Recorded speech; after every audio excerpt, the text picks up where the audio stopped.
Student, आज का हमारा टॉपिक है inter relationship of social process, मतलब सामाजिक प्रक्रियाओं का पारस्परिक संबंध। सामाजिक प्रक्रियाएं सामाजिक संगठन के गतिशील पक्ष को स्पष्ट करती हैं। वास्तव में कोई भी समाज परिवर्तन का अपवाद नहीं होता। सामाजिक प्रक्रियाएं ही वह महत्वपूर्ण आधार हैं जो समाज के विभिन्न पक्षों में परिवर्तन को उत्पन्न करती रहती हैं। तो आइए इस टॉपिक से संबंधित कुछ MCQs देखते हैं। पहला है, जिसमें नंबर 1 है, पार्सन्स ने सामाजिक व्यवस्था के 2 पक्षों का उल्लेख किया है। ये 2 पक्ष हैं, पहला है सहयोगी तथा असहयोगी, दूसरा है संरचनात्मक, तीसरा है मूर्त तथा अमूर्त, चौथा है भौतिक तथा अभौतिक। दूसरा प्रश्न है, स्वयवी व्यवस्था की विवेचना करने वाले प्रमुख विचारक का नाम है। पहला है मर्टन, दूसरा पार्सन्स, तीसरा एंडरसन, चौथा दुर्खिम। इसके बाद अगला आता है, सामाजिक मूल्यों की प्रकृति होती है। पहला तार्किक, दूसरी भावात्मक, तीसरी प्रतीकात्मक, चौथा भौतिकवादी। अब अगला आता है, वह कौन सी प्रक्रिया है जो एक प्रक्रिया व अवस्था दोनों ही है। मैं प्रश्न फिर रिपीट कर रही हूँ, वह कौन सी प्रक्रिया है जो एक प्रक्रिया व अवस्था दोनों ही है। पहला आता है सात्मीकरण, दूसरा परसंस्कृतिकरण, तीसरा आधुनिकीकरण, चौथा संस्कृतिकरण। इसके बाद अगले पे आते हैं, वह कौन सी विशेषता है जो प्रतिस्पर्धा में होती है लेकिन संघर्ष पे नहीं। पहला ऑप्शन है चिंता की भावना, दूसरा है नियमों की व्यवस्था, तीसरा है निरंतरता का तत्व, चौथा है कुशलता बढ़ाने की भावना। अब अगला प्रश्न है, जो क्रिया विभिन्न समूहों और व्यक्तियों को एक दूसरे से जोड़ती है उसे कहा जाता है। पहला ऑप्शन है एकीकरण, दूसरा सहयोग, तीसरा गतिशीलता, चौथा समायोजन।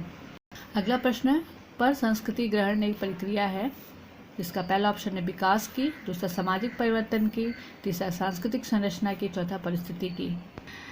सर्वप्रथम किसने सामाजिक नियंत्रण शब्द का प्रयोग किया। क्वेश्चन नंबर 8वां है, सर्वप्रथम किसने सामाजिक नियंत्रण शब्द का प्रयोग किया। इसमें पहला है कांट ने, दूसरा रॉस ने, तीसरा स्पेंसर ने, चौथा कूले ने।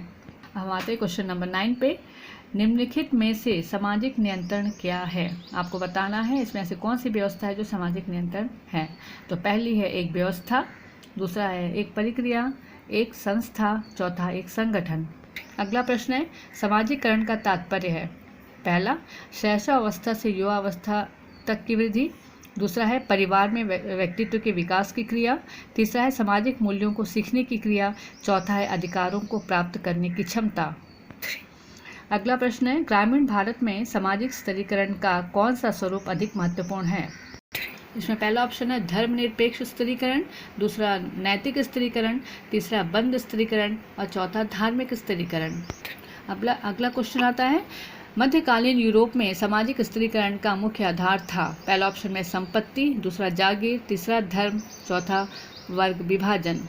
अब आते हैं क्वेश्चन नंबर 13 पे, मैक्स वेबर के अनुसार सामाजिक स्थिरीकरण के 3 मुख्य आदर्श प्रारूप हैं। मतलब मैक्स वेबर के अनुसार सामाजिक स्थिरीकरण के 3 मुख्य आदर्श प्रारूप हैं, जिसमें पहला है जाति, वर्ग या शक्ति, दूसरा है धर्म, शक्ति और संपत्ति, तीसरा है संपत्ति, शक्ति और परिस्थिति, चौथा है पूंजी, लिंग और शक्ति। अब अगले प्रश्न पे आते हैं, निम्न में से कौन सी दशा सामाजिक गतिशीलता में बाधक है। ऑप्शन में नंबर 1 आता है परिवहन साधनों वृद्धि, दूसरी परंपरावाद, तीसरा नगरीकरण, चौथा शिक्षा का प्रसार। पाते हैं क्वेश्चन नंबर 15 पे, सामाजिक मूल्यों के अनुसार होने वाले परिवर्तन को कहा जाता है।